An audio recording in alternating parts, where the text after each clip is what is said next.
विषारी सापाच्या शपडेवर पाव ठेवणारा माणूस उद्याच्या सूर्य पाहू शकणार नाही.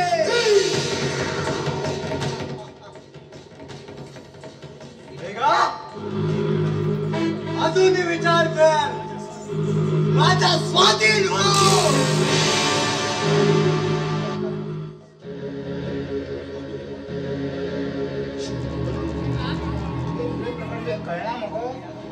अरे कोण तो? मी कोण?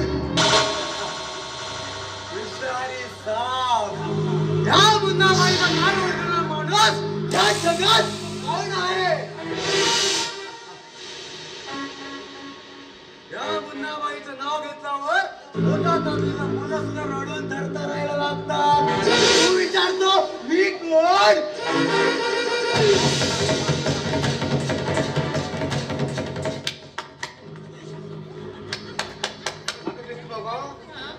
तरी मेळ्यात सापडलो. मेळ्या सापडलो सीमेचेर असाच दिसता का?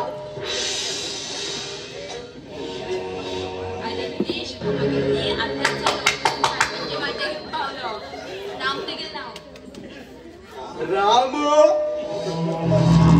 विषारी साप.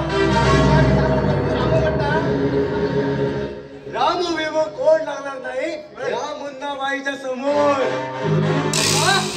या तुझ्या रामूला या मुन्नाबाई समोर पुढे उभं कर.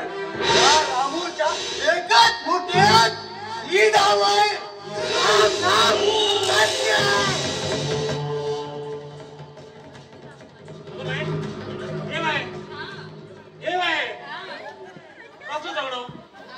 झगड करते का?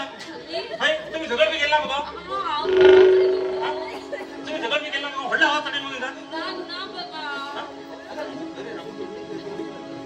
अरे रामू थंड किती असं तू? थंड या विषारी सापाला दूध मिळण्याशिवाय कधी थंड होत नाही.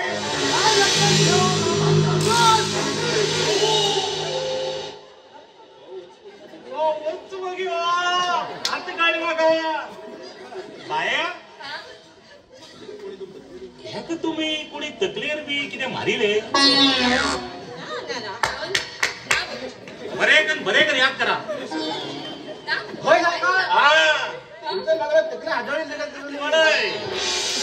करेक्ट सांगलो तसला तू एक काम कर. टाइम काढणार का भितरला चांदणी कुठं हाड आणि एक बडा मार पहिले.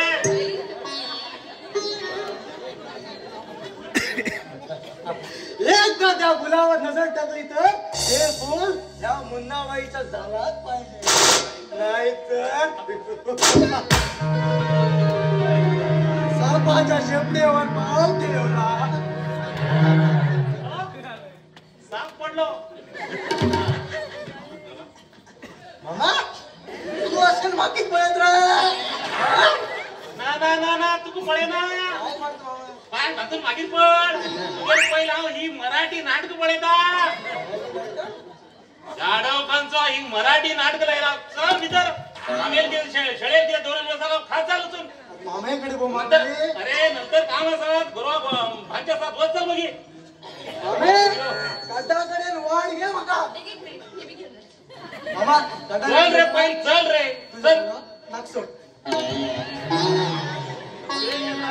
एक कमी